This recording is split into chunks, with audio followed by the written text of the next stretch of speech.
Section 8.4, Part 2 is called the limit comparison test.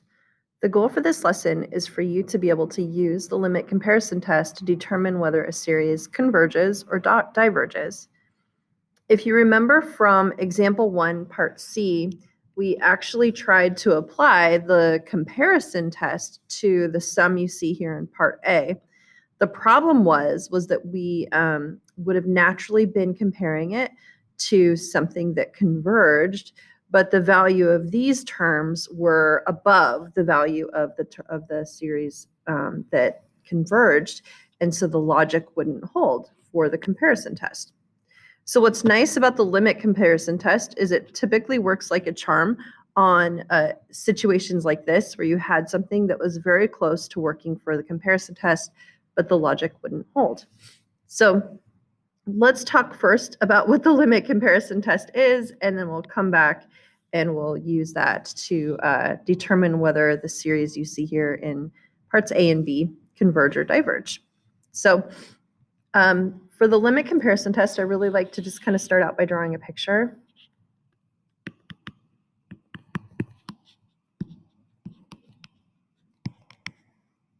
Oops.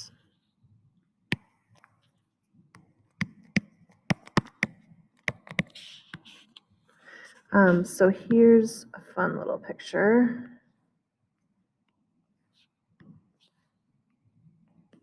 Okay, so let's say you start out, we're going to compare two series.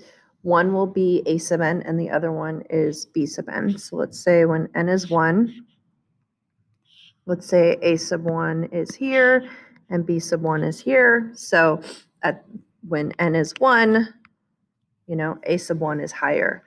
And then let's say that kind of flips around in the next case. So what's one thing that's nice about the limit comparison test is you don't have to have like the terms of one series always being higher or lower than the other.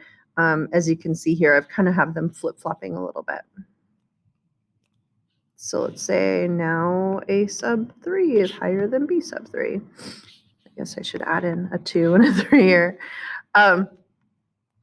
And then let's say you go down quite a ways, let's say to n equaling 102 or something like that. And let's say you've got, b sub 102 higher than a sub 102. Okay, but the limit comparison test is for like way, way, way down the road when like n approaches infinity. And I hope it makes sense that really what matters, what makes or breaks whether a sum is going to converge or diverge is what happens way down as n approaches infinity.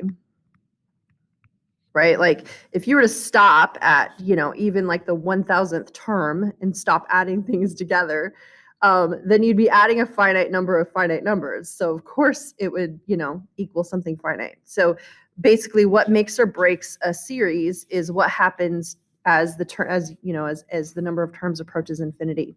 Do things go to 0 fast enough or not? Anyway, so let's say you're way down and n is approaching infinity. So what the limit comparison test does is it basically finds out whether the value of the terms for one series is a finite constant multiple of the other. And so a sub n, b sub n, a sub n plus 1, b sub n plus 1. And so, so let's kind of get you set up here. So if the limit as n approaches infinity and so what we're going to do is take a ratio of the value of the terms of a sub n compared to the value of the terms of b sub n. And if you end up with this limit value where L is finite and positive,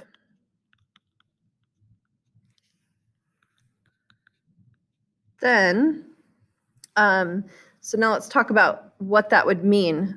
So if you compare the terms way out at infinity of the two series and you get this finite and positive number, then let's think about this off to the side. So that would mean that as n approaches infinity, A sub n over B sub n equaling L. If I was to multiply both sides by B sub n, then that would be like saying A sub n is L times B sub n, right? And so what that would mean is that as n approaches infinity, the sum of all those A sub n's, so let's say there's some constant value for which it starts acting like this. So let's see, as n, let's just say there's some k value. There exists some k value that's from the natural numbers, such that the sum as n goes from k to infinity of A sub n, basically, so if the terms are this constant multiple of each other, then we'd be finding that at some point, let's say k, and from then on out, you end up with this ratio. And so that means that I could replace this with L times B sub n. And then remember that constants can be factored in front of sums. So you could write it like,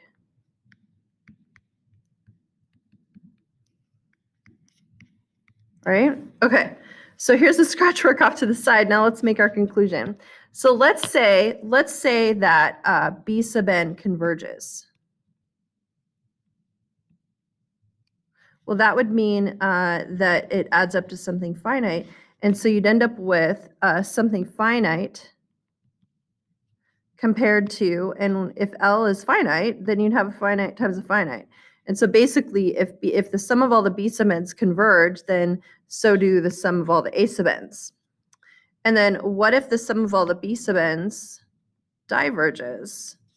Then you'd have this equaling, infinity.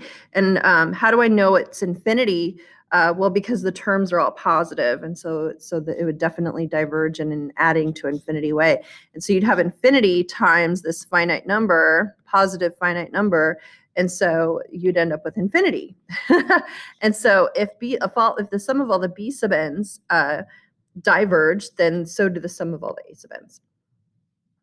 Okay, now some notation. You're going to notice that about now we start getting pretty sick of writing the upper and lower bound on infinite sums, and so we get a bit lazy. So the convention is that if you see something like this, then we're talking about the sum of all the A sub n's. So meaning it starts at some constant value, starts at some finite number, and it goes all the way to infinity. So like something like this is implied, essentially. So then the sum of all the A sub n's and the sum of all the B sub n's, either both converge or both diverge. Whoops, both diverge. There we go. Okay, my friends. And this right here is the limit comparison test. So what you want to pay attention to before you use it is the conditions. So you're going to need to have the comparison of the two series equaling L, where L is finite and positive. And then the conclusion is that both of the sums will either converge together or both diverge together. They do the same thing, essentially. Okay.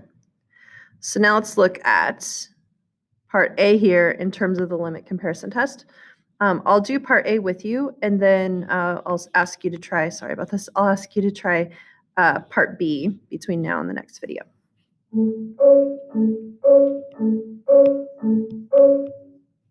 Okay, so for part A, you actually start the workout exactly as you would have if you were doing a comparison test problem. So you decide what you're going to compare it to. And so for me, I would strip off that -5 because that -5 is what makes it so it's not something I've already learned about. Anyway, so I would compare it to the sum as n goes from 1 to infinity of 2 over 3 to the n, which, by the way, is the same as factoring the 2 out. And then that makes it a little bit easier for me to see that it is a convergent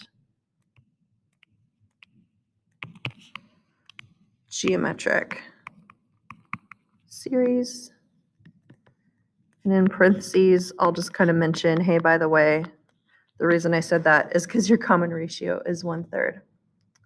So now, furthermore, let's look at the limit as n approaches infinity of, and let's compare the one that the way the terms were defined in the series that we were given. And then we're going to divide it by the terms, the way the terms are defined in the series we're comparing it to. And then let's just do a little math on this to figure out what this would equal. So this would equal the limit as n approaches infinity of, and then you could just flip and multiply and cancel. You'd end up with 3 to the n over 3 to the n minus 5. Now, for some folks, it's really easy to see that this is going to equal 1. But at this time, technically, you do have an indeterminate form. You have infinity divided by infinity. And so what that does is it can give you the green light to use. That's right, L'Hopital's rule. So then this would equal the limit as n approaches infinity. Derivative of 3 to the n is 3 to the n times the natural log of 3. And then the derivative of the bottom would be the same exact thing. And so basically everything would cancel out. You'd have the limit as n approaches infinity of 1, which is 1. And what is so special about 1? Well, I'll tell you what's so special about 1 is that it is finite and positive. And so we could conclude that the sum as n goes from 1 to infinity of 2 to the 3 over 3 to 2 over 3 to the n minus 5 also converges by the limit comparison test.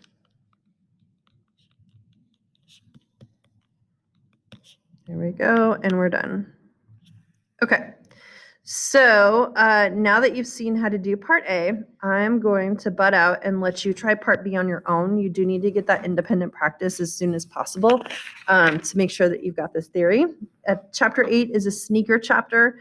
Just be warned, when you get to the end of the chapter, things that seemed easy when you were doing it within a single lesson it can kind of get kind of hard to keep things straight. So you want to get as independent as possible as soon as possible to kind of avoid that confusion that can come. All right, my friends, give part B a shot. Check in with me in the next video.